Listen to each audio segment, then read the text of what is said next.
Hello, good evening. How are you all? So today we're gonna be discussing about this IMF paper on financial institutions. It's about the role of fintechs in financial inclusion. Okay, so we will go through this paper on financial inclusion and the role of fintechs.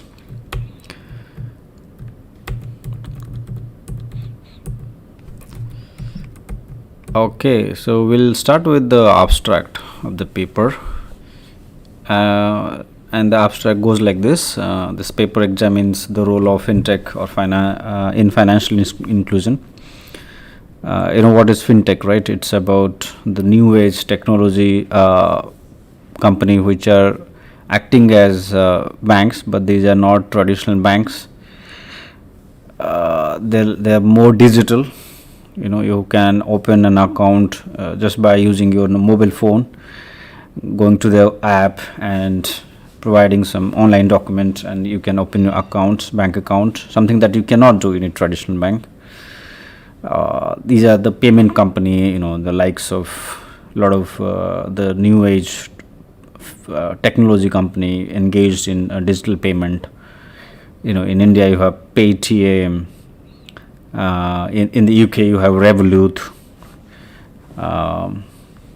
In Europe you have what is that company name? German company name, N26 or something.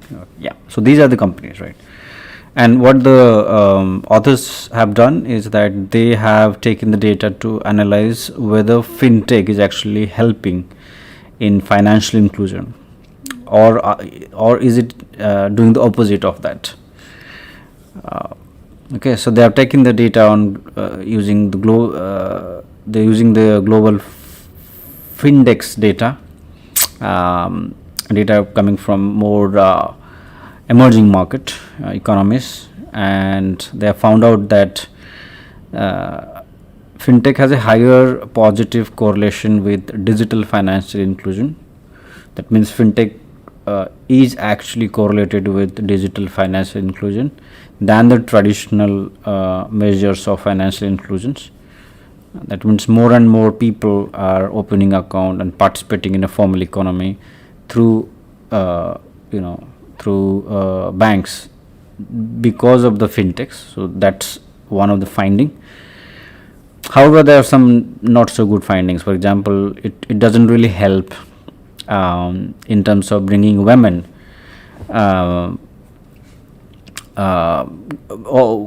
it doesn't really help women getting benefits of this. So there is no impact on gender divide. That's another outcome of the study. So the results indicate that greater use of fintech is significantly associated with a narrowing of class divide. Right, so regardless of the social class, people are still using the fintech, so it's really is helping, whereas there is no impact on the gender divide, which is also an important finding. If you joined the stream, please like it. Thank you for watching. If you have questions, let me know.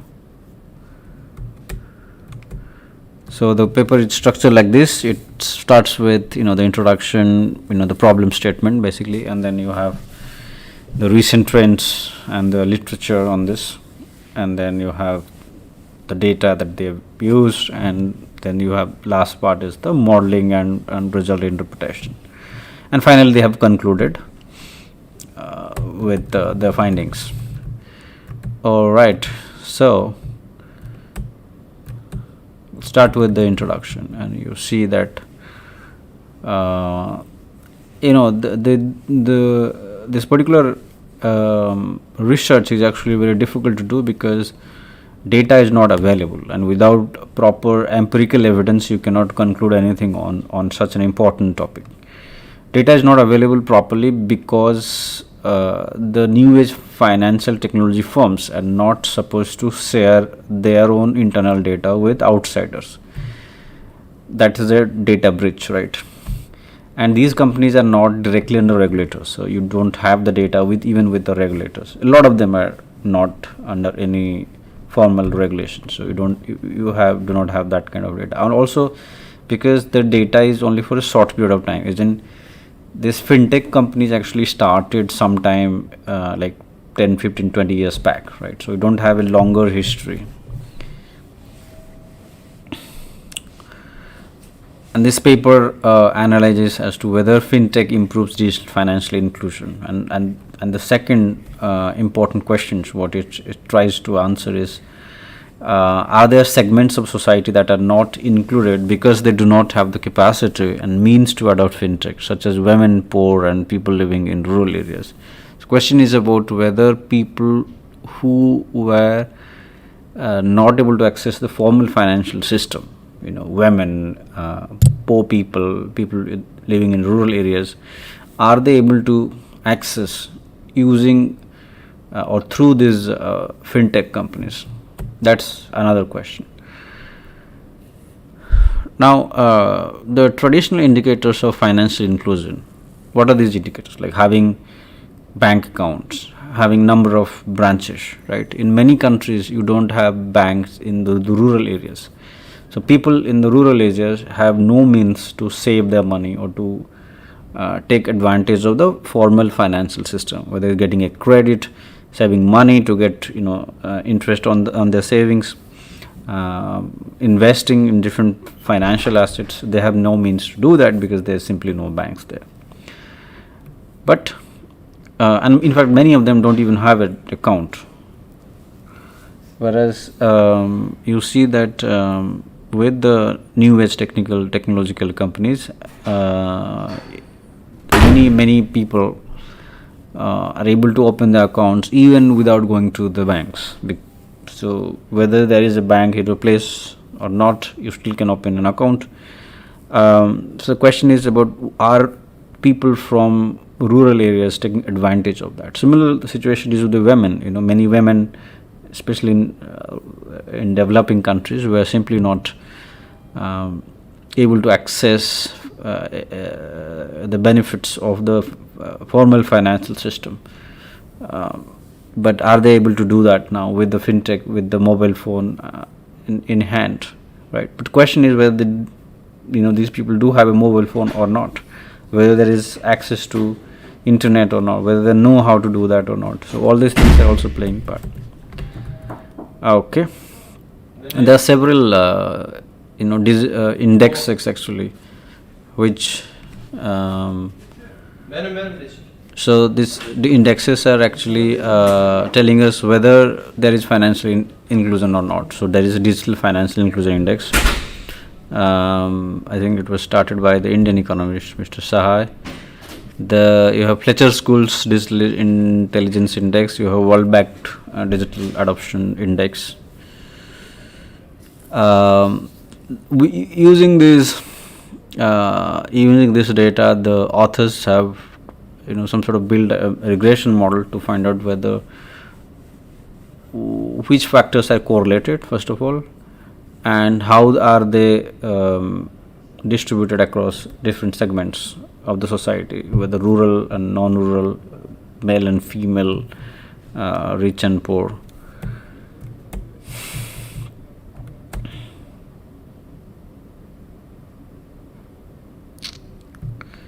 Okay, here is an interesting graph, which is the rise of mobile money accounts and services. This is about global Findex 2017. You see, these are all poor countries. Most of them are poor countries, and you see that in a span of 3 years. So the red line is 2014, and this is the 2017. In a span of 3 years, the number of digital accounts has increased quite significantly in these countries, right? And this is just the digital account. That means adults with a mobile money account. It's not the normal bank account.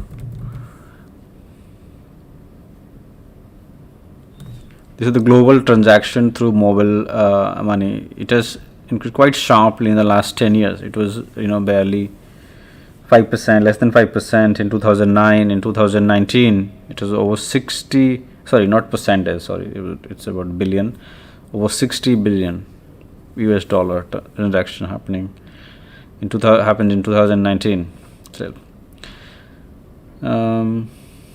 This is about how people are, using these accounts for. What are they using them for? It's P2P transaction, cash in, cash out, merchant payment. These are some of the things they're using.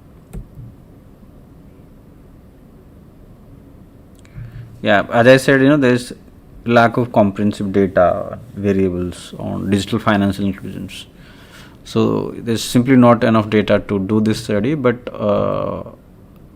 I think one of the things that they have done is they have taken data from various countries and they've focused more on the segmentation rather than actual rather than just putting everybody in just one bucket and analyzing it, which is not a very good research. All right, so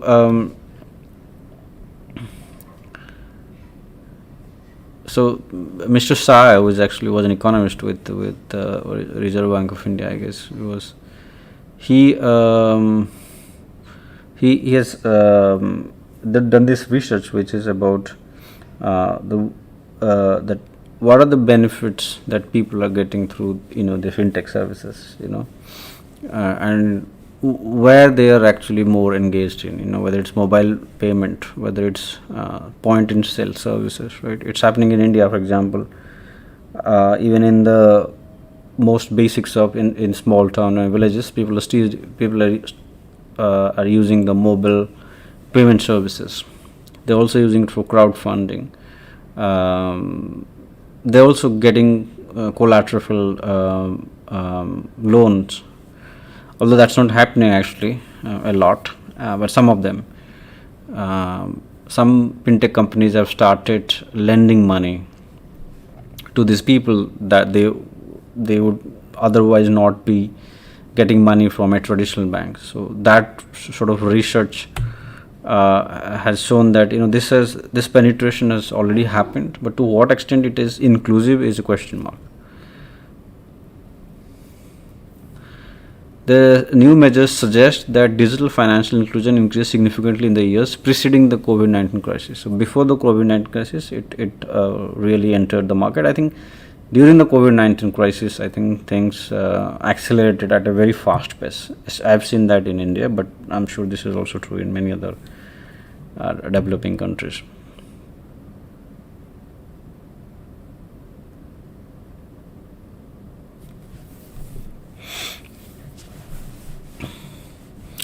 However, for countries in Asia Pacific, Latin America and Caribbean, digital financial inclusion gender gaps are actually higher than the traditional financial inclusion gender gaps, demonstrating that more fintech is used, the greater the gender divide.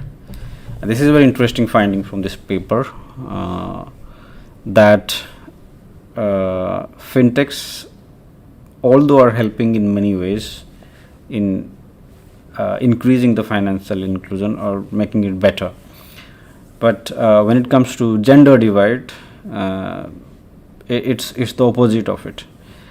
That means the more fintech is used, greater the gender divide. And it's very interesting as to why. Is it because women do not have the mobile phone, they don't have access to internet? Are they scared of using these services because of lack of trust, which could be a reason? Or there could be other reasons. For example, women do not want to share their data. I think this also is this may be one of the reasons why they don't want to use these services. They also found out that the gender gap was smaller among products that complement traditional banking services related to those that are substitutes. Women are more likely to adopt fintech products that complement financial services, which is that because even the traditional banking service companies, the traditional banks, they're also providing fintech services, fintech products.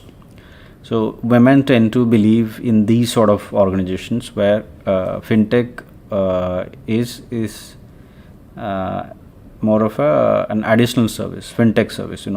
Mobile payment is an additional service, but they do have a bank branch in that region, compared to a pure play fintech company which doesn't have branches all over the country but just a mobile payment. So there the trust is much less, and hence women do not tend to use these services as much as men do.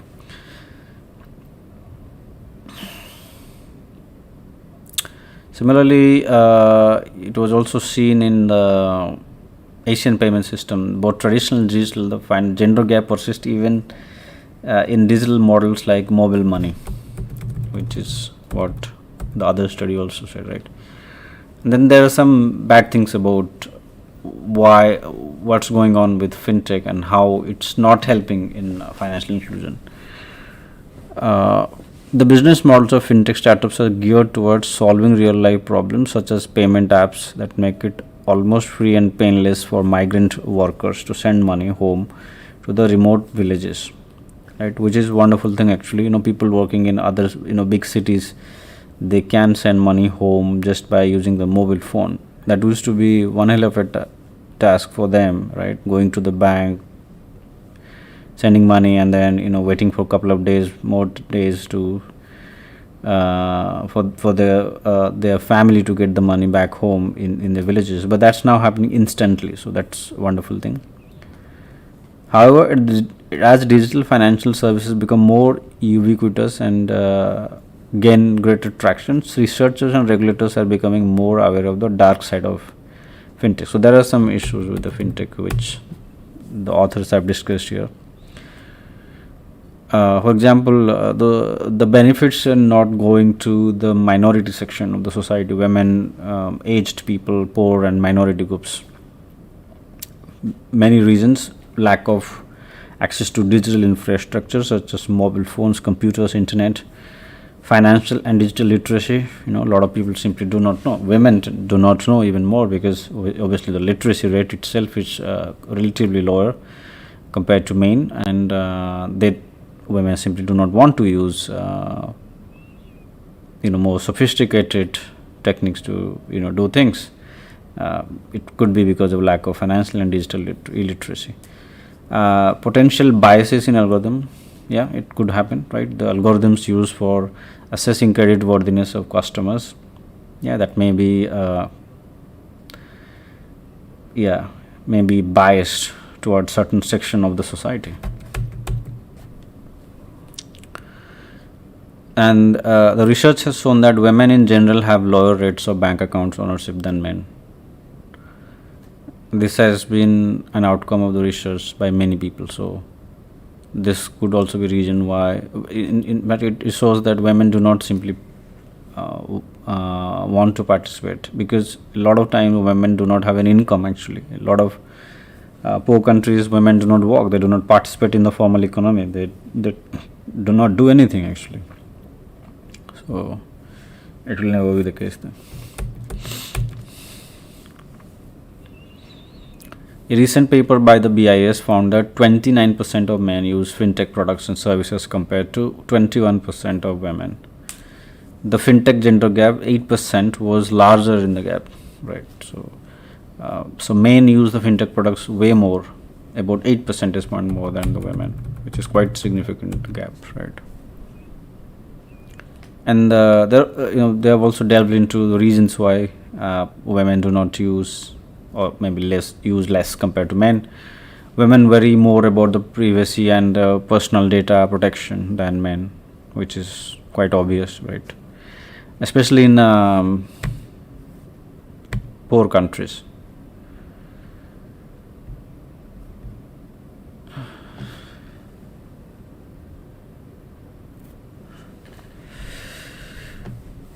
Sure.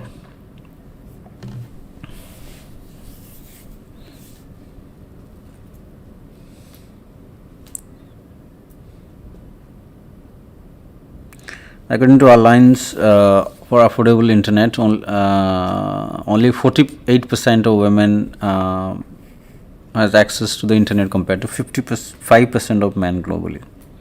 So there was a gap of 7 percentage point, which is quite again significant. Aging and financial inclusion, as in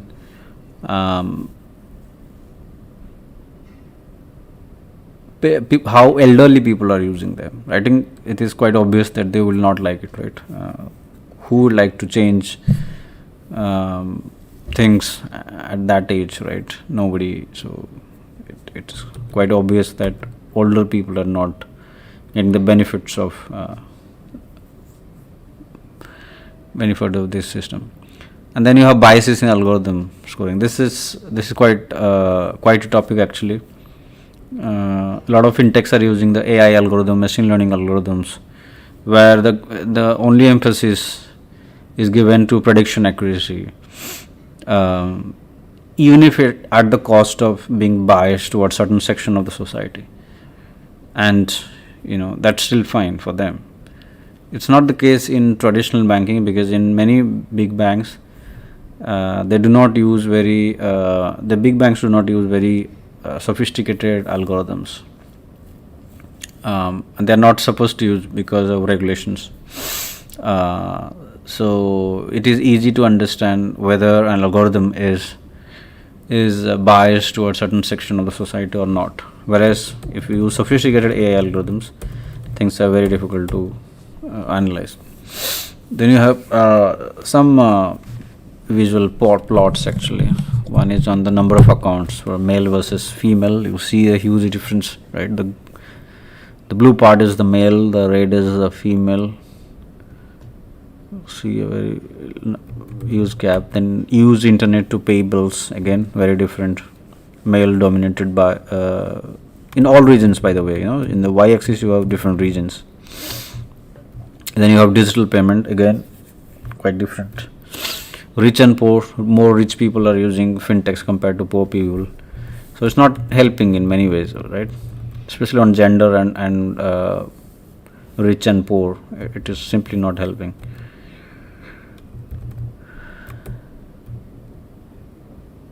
Okay, now they have used some data to build a regression model to find out the factors impacting the financial inclusion.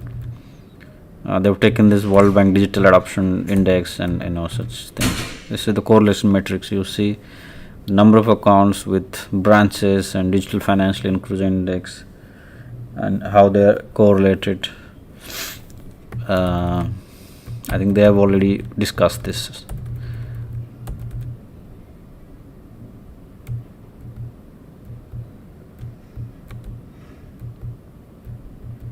This is the empirical model. So you have the financial inclusion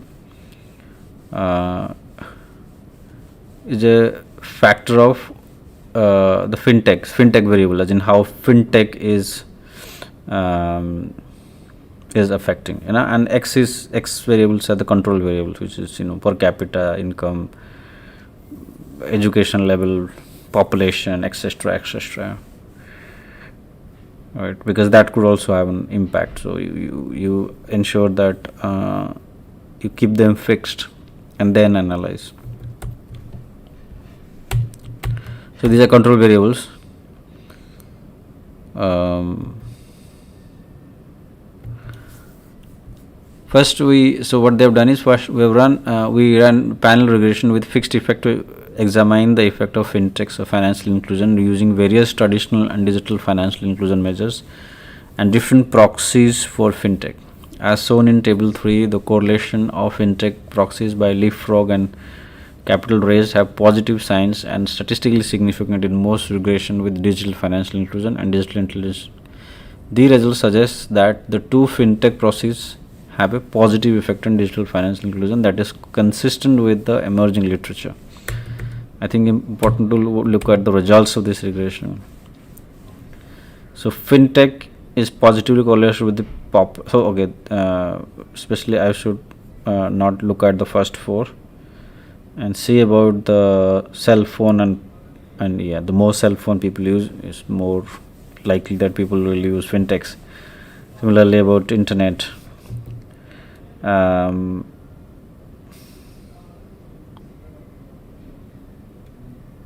education level. Yeah, it goes without saying, right? More educated people are more likely they are going to use credit to GDP. The higher it is, lower adoption it is. Credit to GDP means more credit and less GDP. Sign of a poor country, right? You have R square of 78%.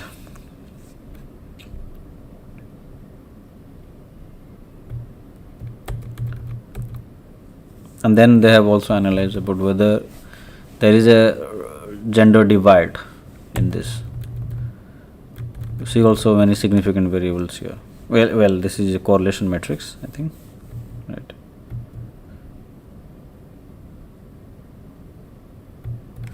Yeah, there's some significant correlation also, quite significant correlation. Rural divide. Yeah, what about gender divide? There one. Yeah, this is the gender divide, which is also quite highly correlated. 8%. So what are the policy? Okay, we'll go to the conclusion. I will stop here. A higher level of financial inclusion will be achieved when policies succeed in extending financial services to a broader segment, which is the important word to note, right? It should not only be useful to the rich and the affluent and the urban population, but to the entire population. In an efficient and sustainable manner, the paper draws 3 conclusions. First, fintech has a positive correlation with financial inclusion. The correlation is greater when digital financial inclusion measures are used as compared to traditional measures. Second, fintech has played positive role in bridging the digital access gap between rural and rich poor populations. Third, fintech has no correlation with the gender digital gap. So on the gender gap, it's still not doing helping at all. Our findings highlight the importance, or maybe it is helping. There is not enough good enough data. That could be. Our findings highlights the importance of leaving no one behind when promoting fintech services. While fintech has divided some promises in reducing the rural rich poor gap, more work needs to be done to close the gender gap in access to financial services. Fintech development may need to be complemented by targeted policy initiatives aimed at improving women's access to internet, addressing differences in attitudes, challenges across demographic groups. These challenges include discrimination or social norms, laws that disadvantage women in many countries have. Good paper, right? It's not very sophisticated one, easy to understand, but also very important topic which nobody is doing research on, right? Nobody knows how fintechs are useful in financial inclusion or not. This topic is not getting enough attention from academia. So good that IMF has taken the initiative to do research on that. Thank you guys.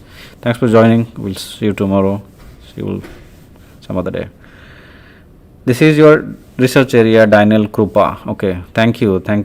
Can you share a bit more about your research? That will be great. And maybe I'll invite you maybe for a discussion on this channel. We can discuss more about your research. In one other episode. All right. Thank you. Good night. Take care, everybody.